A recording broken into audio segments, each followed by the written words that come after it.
Relationship and book ரெண்டும் ஒன்று தான் எப்படின்னு யோசிக்க தோணுதில்ல.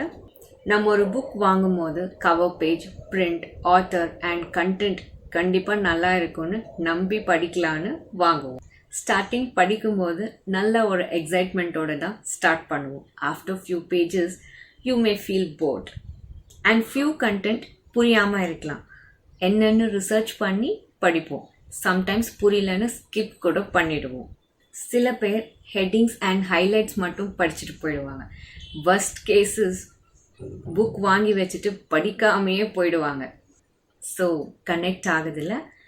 ரிலேஷன்ஷிப் போர் அடித்தாலும் எப்போவுமே எக்ஸைட்மெண்ட் அண்ட் க்யூரியஸோட கொண்டு போகணும். உங்கள் ஸ்பவுஸ் பற்றி உங்களுக்கு புரியலனாலும் இன்னும் க்ளோஸ் ஆகி அவங்கள அப்சர்வ் பண்ணி புரிஞ்சுக்கோங்க. புரியலன்னு ஸ்கிப் பண்ணிட்டீங்கன்னா மிஸ் அண்டர்ஸ்டாண்டிங்ஸ் தான் வாழும், நீங்கள் ரெண்டு பேரும் இல்லை. அண்ட் வெரி இம்பார்ட்டண்ட், உங்கள் ஸ்பவுஸோட நெகட்டிவ்ஸ் மட்டும் ஹைலைட்டாக பார்க்காதீங்க. அவங்களோட பாசிட்டிவ்ஸை ஹைலைட்டடாக பாருங்கள்.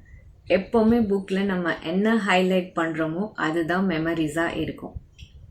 ஒரு புக்கோட ஒர்த் அண்ட் வேல்யூ கம்ப்ளீட்டாக உங்களுக்கு வேணும்னா இதெல்லாம் வெரி இம்பார்ட்டண்ட்.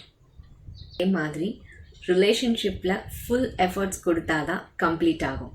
லைஃப்பை அனுபவித்து வாழுங்க.